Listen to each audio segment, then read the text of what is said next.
My wife cheated with our neighbor, then forged my signature to sell our family home for $500, $0, and now she's claiming I abandoned her and the kids. I just found out she's been hiding the proceeds in her sister's account. I never thought I'd be the guy sitting here, writing about how my wife, Lisa, turned out to be a cheating bitch and a liar. Honestly, I thought we had a good life. 2 kids, a nice house, decent jobs. We weren't perfect, but I believed we had something real. That's what made everything hit so hard. The first signs of trouble, small things really. She'd start canceling plans last minute, claiming she was busy or tired. She'd get defensive if I asked about her phone like she was hiding something. I brushed it off at first.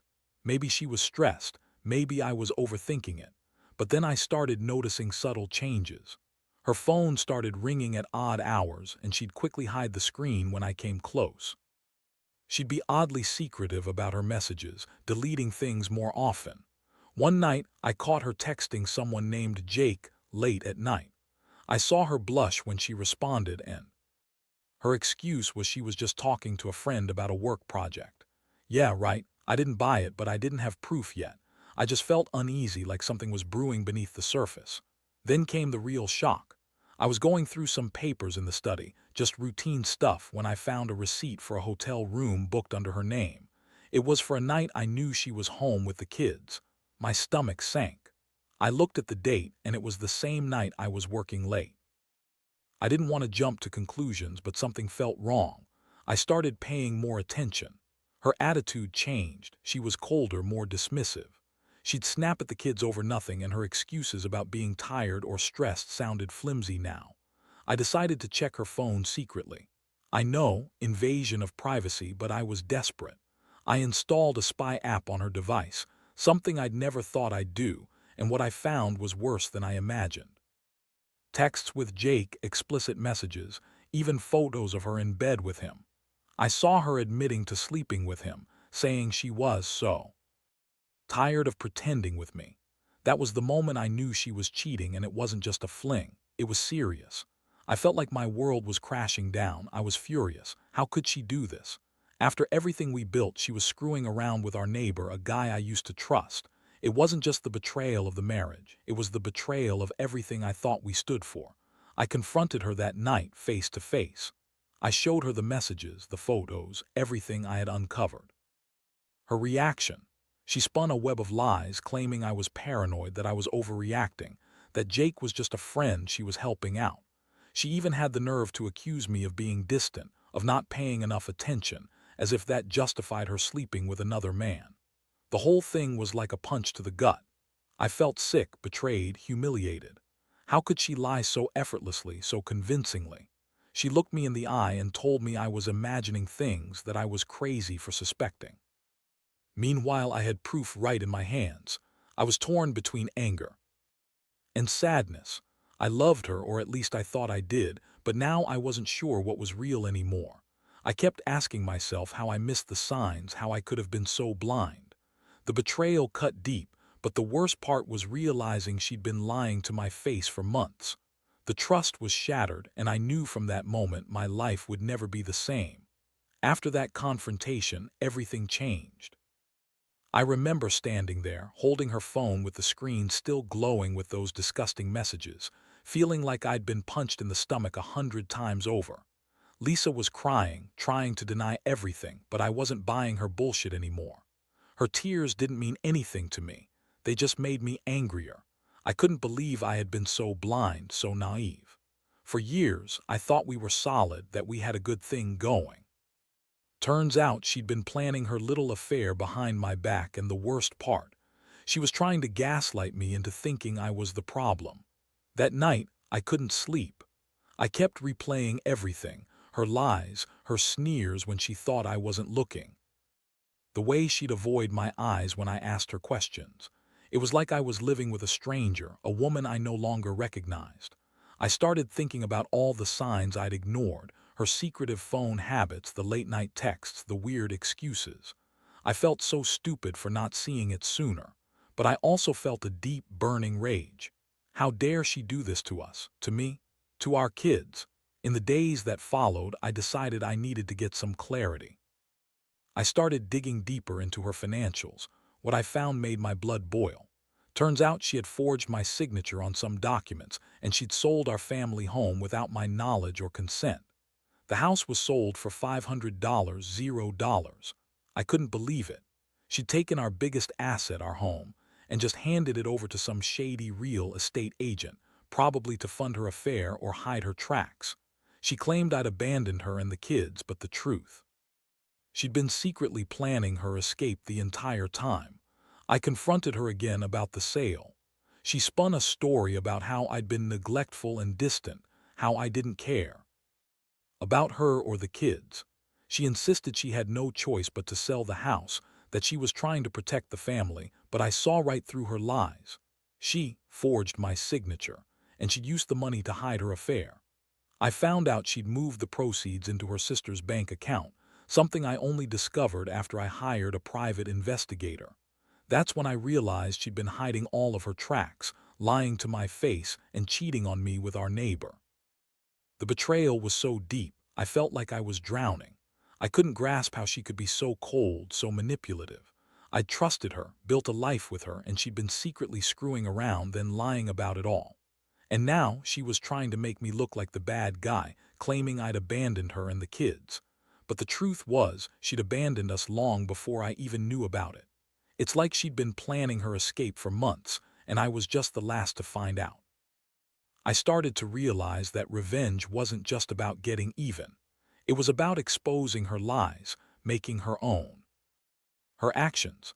I couldn't let her get away with destroying everything we'd built, our home, our family, my trust. So I began plotting my next move. I knew I had to be strategic. I wanted her to see that I was no fool, that I wasn't going to be some patsy she could manipulate anymore. I was going to fight back, not just for myself, but for the kids. They deserved the truth, and I owed it to them to do whatever it took to stop her from ruining their lives further. In the back of my mind, I kept thinking about how I'd been so blind, so trusting. All those years I thought I was providing for us, protecting us. Turns out she was planning her escape right under my nose. I felt humiliated, betrayed, and deep down angry beyond words. But I also knew I had to stay strong for my kids' sake. I had to figure out a way to get her to finally face the consequences of her lies and her betrayal. That's when I started looking into legal options, consulting with lawyers, trying to understand my rights. I knew this wasn't going to be easy, but I was determined to make her pay for what she'd done, one way or another. Over the next few days, I threw myself into gathering evidence. I couldn't trust her anymore, not after everything I'd found. I wanted to make damn sure I had everything documented, texts, bank statements, anything that proved her deception. I hired a private investigator, and it was the best decision I ever made. Within a week, he handed me a thick folder of proof. Photos of her sneaking out late at night, receipts showing payments to the neighbor for services, and bank statements revealing the hidden proceeds from the house sale stuffed into her sister's account. I sat there, staring at all of it, feeling a mixture of rage and heartbreak. How could she do this? How could she betray me, our kids, everything we built? I felt so stupid for trusting her, for thinking we had something real. It hit me hard. This wasn't just about infidelity anymore. It was about her lying, forging my signature, stealing from us, and then turning around and claiming I'd abandoned her. That was the final straw. I wasn't going to let her get away with it. I knew I had to act fast. I contacted a lawyer specializing in family law and fraud. I laid everything out, her affair, the forged documents, the secret sale, the hidden money. The lawyer was furious on my behalf. She explained that I had grounds for legal action, including contesting the sale of the house, recovering the stolen money, and holding Lisa accountable for her lies. She warned me it wouldn't be easy, especially since Lisa had already moved the money into her sister's account, but she assured me that I had a good case if I played it right. Meanwhile, Lisa kept insisting I was overreacting, that I was paranoid. She'd spin stories about how I was neglectful, how I didn't care about the family, how I was abandoning her and the kids. She acted like the victim, trying to guilt me into backing off. But I wasn't buying her act anymore. I saw her for what she was, a manipulative, selfish woman who'd do anything to cover her tracks and save her own skin. I told her I was done playing her game. I told her I was taking her to court and that she'd have to face the consequences of her actions. The emotional was exhausting. I felt angry, betrayed, and deeply hurt. I also felt a strange sense of clarity. I realized that I'd been holding on to hope that she'd change, that she'd come clean, but now I understood I couldn't trust her anymore. Her lies had destroyed any semblance of normalcy we had. I started to accept that I might have to walk away completely, lose the house, the marriage, everything. But I also knew I had to do right by my kids. They deserved stability, honesty, and a father who would stand up and fight for them. One of the hardest moments was telling my son and daughter what was happening. They were too young to understand all the details, but I explained that mommy wasn't being honest and that I was going to fix things. I promised them I'd protect them, no matter what. Seeing their little faces, so innocent, made me realize I couldn't let her betrayal define our lives. I had to be strong for them, for myself. I also started making plans for what came next. I looked into getting full custody, or at least joint custody, and how to prevent her from hiding any more money or assets. I knew she'd fight me tooth and nail, probably try to manipulate the legal system as she always did. But I was prepared. I had proof, I had a plan. I was ready to confront her in court and show everyone what kind of person she really was. It was going to be a long, ugly fight, but I was determined to see it through. I wasn't going to let her ruin us any further, not without a fight. The court process was a nightmare. Lisa did everything she could to drag things out, spin more lies, and manipulate the system. She claimed I was an absent father, that I'd abandoned her and the kids, even though I had been the one working my ass off to keep everything afloat. She insisted I was violent and unstable, which was total bullshit. I had never laid a finger on her or the kids, but she knew how to twist things to make herself look like the victim. It was classic Lisa, charming when she needed to be, manipulative when she wanted something. Meanwhile, I was fighting to get full custody. I had the evidence, her affair, the forged signatures, the hidden money. I brought in the private investigators' reports, bank statements, and even her own texts. I wanted to show the court she was unfit to have full control over the kids, especially considering her reckless behavior. I also filed to recover the proceeds from the house sale, which she'd hidden in her sister's account. The judge was skeptical at first, but once I laid everything out, it was clear she'd been lying from the start. Lisa's response: she hired her own lawyer and started countering every move I made. She claimed I was trying to ruin her, that I was an unfit father, and that I was just bitter because she'd left. She accused me of being controlling and said I was threatening her and the kids. It was all a bunch of crap, her typical tactics. She even tried to get the court to order me to pay her legal fees, which I refused. I knew her game. I knew she was just trying to buy time and wear me down. The most surprising thing was her sister. I had to dig into her bank accounts, and sure enough, the money from the house sale was there. That was a slap in the face. She'd been helping cover for Lisa all along. I confronted directly, and she admitted that Lisa had asked her to hold onto the money, saying it was for the kids, but really hiding it from me. That was the moment I knew I had to push harder. I wasn't just fighting for my marriage anymore. I was fighting to get back what was stolen, to hold Lisa accountable. The emotional toll was heavy. I felt betrayed, angry, and exhausted. Every hearing, every court date was a reminder of how deeply she'd lied and manipulated. I couldn't sleep some nights, replaying everything in my mind, her sneaking around, forging my signature, lying to everyone. I was losing sleep, but I knew I had to stay strong for the kids. I couldn't let her win. I kept telling myself that justice would come, that the truth would out. Still, the pain of knowing she'd done all this behind my back, that she'd betrayed me so completely, cut deep. Despite her efforts to paint me as the villain, the court started leaning in my favor. The evidence was stacking up, and the judge saw through her lies. I was awarded temporary custody of the kids, and the court ordered her to account for the money she'd hidden. I felt a tiny spark of relief. Maybe, just maybe, I was going to get some justice. But I knew this wasn't over.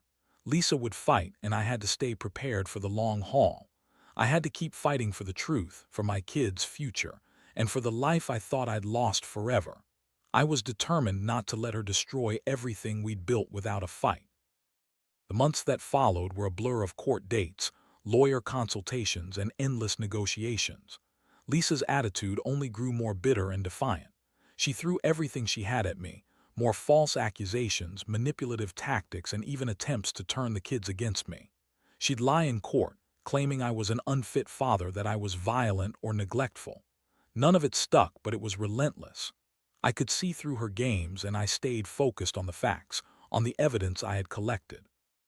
One day, I finally got the court's official ruling. It was a long-awaited victory. The judge ordered Lisa to pay back the entire amount from the house sale, including the interest and penalties for forging my signature. She was also ordered to give me full access to the hidden bank account. The court declared her actions fraudulent and illegal. That was a huge win, but I knew the fight wasn't over yet. Lisa was furious, and she refused to accept the court's decision.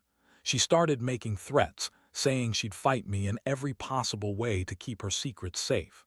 Meanwhile, I was rebuilding my life. I moved into a new place, away from the toxic atmosphere that Lisa created. I focused on my kids, making sure they knew they were loved and protected. I also started therapy, trying to process the betrayal and betrayal's aftermath. It was hard. Every day felt like a battle between trusting again and closing myself off forever. But I knew I had to stay strong for me and for them. One of the most shocking moments came when Lisa's sister finally broke down and admitted she'd been pressured into hiding the money. She said Lisa had begged her to hold on to it, promising she'd explain everything later, but never did. Told me she'd been manipulated just as much as I had been betrayed. That realization made me more determined to see this through. Lisa's lies had consequences, and I wasn't going to let her get away with it. The final blow was when I filed for divorce. I wanted to cut all ties with Lisa and start fresh. I knew I couldn't trust her anymore, not after everything. The process was messy, filled with accusations and legal battles, but in the end I got what I needed: full custody of the kids, the house sold back to me, and her financial dishonesty exposed. It was a bittersweet victory. I felt relief, but also a deep sadness for what we'd lost. Looking back, I realize I've learned a lot from all this. Trust is fragile, and betrayal cuts deeper than I ever thought possible. But I also learned that sometimes you have to fight for what's right, even when it feels like the world is against you. Lisa's actions showed me how selfish and manipulative some people can be, but they also pushed me to become stronger, more resilient. If there's one thing I'd tell anyone in a similar situation, it's this: don't ignore the signs. Trust your instincts, document everything, and don't be afraid to stand up for yourself. Justice might take time, but it's worth fighting for, because at the end of the day, you owe it to yourself and your kids to do what's right, even if it's messy and painful along the way. Looking back now, I can't believe how much my life has changed in such a short amount of time. I used to think I had everything figured out: marriage, family, stability. Lisa's betrayal shattered that illusion completely. But in a strange way, I'm grateful for the wake-up call. It forced me to see things clearly, to stop trusting blindly, and to stand up for myself and my kids. One thing I've learned is that people will lie and manipulate when it benefits them. Lisa's selfishness knew no bounds. She was willing to destroy our family, forge my signature, and hide money just to keep her secrets safe. It was a brutal lesson in human nature, how some will do anything to get what they want, even if it means hurting others in the process. But I've also learned that justice can be slow, and it's not always pretty. It took months of court battles, legal fights, and emotional exhaustion to get to where I am now. The court finally saw through her lies, and I got the justice I deserved. The house was returned to me, the money she stole was recovered, and I finally have peace of mind knowing she can't hurt us anymore. Most importantly, I've come to realize that I'm stronger than I thought. I survived her betrayal, and I came out the other side. My kids are thriving, and I'm rebuilding my life one step at a time. I know there will always be scars, but I also know that I can move forward, wiser, more cautious, but ready for whatever comes next. If I could give one piece of advice to anyone reading this who might be going through something similar, it's this. Don't ignore the red flags. Trust your gut. Document everything. And don't be afraid to fight for your truth. Sometimes the only way to reclaim your life is to stand up and say, enough is enough. Because at the end of the day, no matter how deep the betrayal, you have the power to take back control. You just have to be willing to face the mess, the pain, and the ugly truths. And when you do, you'll find that strength within you that you never knew you had.